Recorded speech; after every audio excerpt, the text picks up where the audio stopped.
जरा दोनों आशीष और कुशल तो तैयार है, लेकिन उससे पहले हमारे सारे एक्सपर्ट्स का पैनल लेके आइए। मैं पैनल से पूछना चाहता हूं, कोई अंदाजा लगाना चाहेगा? बहुत इंटरेस्टिंग स्टॉक, लव मी और hate me, can't ignore me type. बताइए कौन सा स्टॉक है और परफेक्ट केस है बुल वर्सेस बेयर का? जी कुणाल जी। अनिल जी जोमेटो होगा। ओके, क्लू देता हूं, थोड़ा सा और नीचे आइए। सुमित जी की रेंज वाला स्टॉक। सुमित जी के रेंज वाला स्टॉक। हाँ, जैसे आप सोचे तो मेरा होना चाहिए, मेरी रेंज का। सुमित जी की रेंज बिलो 50। कोई तो आइडिया लगाओ। अरे आईडीएफसी, वेरी गुड। और किसने बोला आईडीएफसी? जो IDFC Bansal ji. Idea Anil ji, idea. इतना क्लू दे दिया, कोई तो आइडिया लगाओ, फिर भी आप आइडिया नहीं लगा पाए। अब जाके चलिए, कोई बात नहीं, रोशनी तो आ रही है, भले ट्यूबलाइट से आए, लेकिन आई तो सही। कुणाल जी, आप बधाई के पात्र, आपकी ट्यूबलाइट टाइम से उठिए, बाकी की सबके बल्ब है फ्यूज। आइए, तो आइडिया पे है हमारा आज का बुल वर्सेस बेयर। बताइए, करिए शुरुआत कुशल। सर देखिए, यहां पर जिस तरह का अभी मूड माहौल है स्टॉक में, डेफिनेटली आशीष जो है आपको बेयर के तर्क देंगे कि किस तरह से इस स्टॉक की पिटाई इतनी होती हुई दिखी है, पर डेफिनेटली भाव के हिसाब से काफी इंटरेस्टिंग बनता जा रहा है स्टॉक। इनफैक्ट ऑलमोस्ट 10 रुपए के लेवल्स पर वापस से पहुंचता हुआ दिख रहा है, और इसकी सबसे बड़ी वजह जो बन रही है वो जो 4 साल का मॉरेटोरियम इन्होंने एक्सेप्ट किया है, जो एजीआर पर दिया गया था, वो कंपनी के रिवाइवल के लिए काफी बड़ा जो है एक पॉइंट बनता हुआ नजर आ रहा है। इनफैक्ट आप देखिए, इनके कैश फ्लोज में भी आगे चलकर सुधार होगा, क्योंकि जिस तरह से टैरिफ हाइक्स हो रही है, कंपनी को उससे बड़ा फायदा मिल सकता है। लेकिन कुशल, इंडस्ट्री अब पूरी तरीके से बदल गई है। जहां पर ये 5G के ऑप्शन में जो है पार्टिसिपेट कर पाएंगे कि नहीं कर पाएंगे, इसको लेकर बड़ा संदेह है। वहां पर दुनिया ने लो ऑर्बिट सैटेलाइट की पूरी तरीके से तैयारी कर दी है। आप देखिए, वोडाफोन आइडिया को छोड़ दें तो भारतीय एयरटेल है, रिलायंस जियो है, ये ऑलरेडी इसमें काम कर रहे हैं। एयरटेल की तो सब्सिडरी है, जहां पर अगर आप देखें तो नए नए सैटेलाइट जो है लॉन्च होते रहते हैं। रिलायंस बड़ा काम कर रहा है, और देखिए इलॉन मस्क की जो स्टारलिंक है, अगर वो भारत में आ गई तो पता नहीं फिर वोडाफोन आइडिया का क्या होगा। ऐसे में यहां पर देखें तो लगातार इनके सब्सक्राइबर कब बढ़े मुझे तो याद नहीं आता। एक बार इनके गलती से बढ़ गए थे, तब कंपनी ने जो एक्सेप्ट करके ये भी बताया था कि लगातार जो है कंप्यूटिंग में कुछ दिक्कत हो गई थी, कैलकुलेशन में दिक्कत हो गई थी, इसके लिए सब्सक्राइबर बेस बढ़ाए। नहीं तो लगातार हर महीने, हर तिमाही अगर आप देखें तो कंटिन्यूस जो है सब्सक्राइबर बेस है वो घटता जा रहा है। इतने स्ट्रॉन्ग कंपटीशन में सरवाइव कैसे करेंगे, बड़ा संदेह है।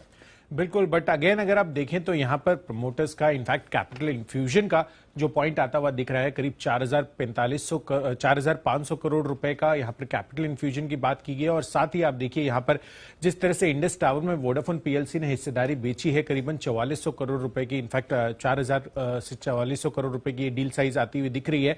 यहां पर ये वोडाफोन आइडिया में इन्फ्यूज किया जाएगा, तो कैपिटल इन्फ्यूजन जो है वो एक बड़ा पॉजिटिव बनता जा रहा है वोडाफोन आइडिया के लिए। देखिए, 50,000 करोड़ से ज्यादा का तो बकाया अभी भी बचा हुआ है। इस कंपनी की पूरी स्ट्रेंथ इसमें लग जाती है कि किसको कितना पैसा देना और कैसे देना है, कारोबार में कैसे विस्तार करेंगे, इसके ऊपर कोई भी प्लान नहीं है। दूसरी बात क्या कि फंड रेजिंग करेंगे, फॉरेन इन्वेस्टर्स आएंगे, वो इस कंपनी को डेट देंगे, ये काफी तिमाहियों से सुनते जा रहे हैं। इसके ऊपर कोई ठोस कदम, कोई भी जो एक प्लान है सामने जो है कंपनी ने प्रस्तुत नहीं किया है, तो समझ में नहीं आता कि कंपनी आगे जाकर क्या करेगी। बिल्कुल, तो ये जरूर देखना होगा कि कंपनी के आगे के किस तरह के प्लान्स हैं। बट जो कंपनी के सीईओ है रविंद्र टक्कर साहब, वहां पर उनका जो है काफी बड़ा भरोसा बनता हुआ जा रहा है। इनफैक्ट आप देखिए यहां पर सरकार की अब सबसे बड़ी शेयर होल्डिंग हो गई है, करीबन 35.8% की।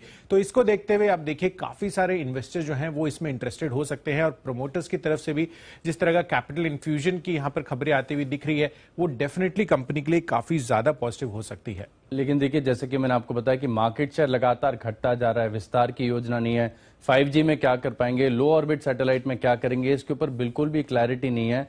एक ब्रोकरेज हाउस का तर्क भी मैं देख रहा था, वो गोल्डमैन सैक्स बिकवाली किराए देते हैं, 2 रुपए 90 पैसे का सिर्फ लक्ष्य देते हैं, और स्टॉक में देखिए वॉलेटिलिटी इतनी होती है कि पिछले 2 साल में 4 रुपए से लेकर 14 रुपए तक की यात्रा कर लेता है। तो ऐसे में कहां टारगेट, कहां स्टॉप लॉस, ये स्टॉक बड़ा रिस्की है। बिल्कुल आशीष, रिस्की तो है, बट यहां पर एक्चुअली आप कहते हैं ना कि कहीं ना कहीं यहां पर जिस तरह से वोडाफोन आइडिया में वॉलेटिलिटी है, वो काफी सारे लोगों के लिए, काफी सारे ट्रेडर्स के लिए पॉजिटिव भी बन सकता है, क्योंकि 2-4 रुपए के फ्लक्चुएशंस भी अगर आते हैं, बड़ी क्वांटिटी रहती है, तो बड़ा मुनाफा भी देखने को मिल सकता है।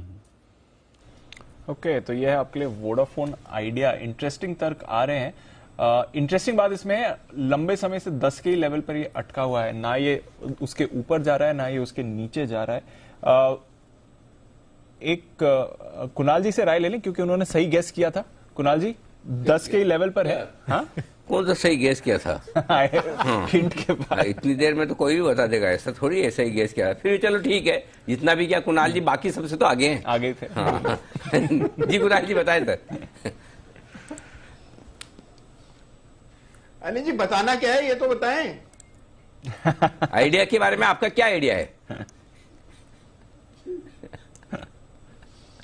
अनिल जी देखिए, मैं पूरी तरह आशीष के साथ हूं। अनिल जी देखिए क्या है कि इस स्टॉक में तुरंत कोई बहुत बड़ा अपसाइड बनेगा इसकी संभावना कम दिखती है, और उसकी जो सबसे बड़ी वजह है वो है कि बहुत बड़ी रिटेल पोजीशन आइडिया में है। शायद ही कोई पोर्टफोलियो मुझे ऐसा दिखता है जिसमें आइडिया ना हो, सभी पोर्टफोलियो में आइडिया जरूर विद्यमान होता है। तो अनिल जी इस तरह के शेयर जो कि बहुत डिस्ट्रीब्यूटेड होते हैं उनमें कोई बड़ी रैली नहीं बनती। हाँ ये जरूर है कि इन स्तरों से आपको मीनिंगफुल अपसाइड बनता हुआ दिख सकता है, पुल बैक आएंगे, बड़े आएंगे परसेंटेज टर्म्स में, लेकिन कोई बहुत बड़ा वेल्थ क्रिएट होगी इसकी संभावना कम दिखती। ऑल बायर सेटिस्फाइड है ना, लगभग सबके पोर्टफोलियो में पहुंच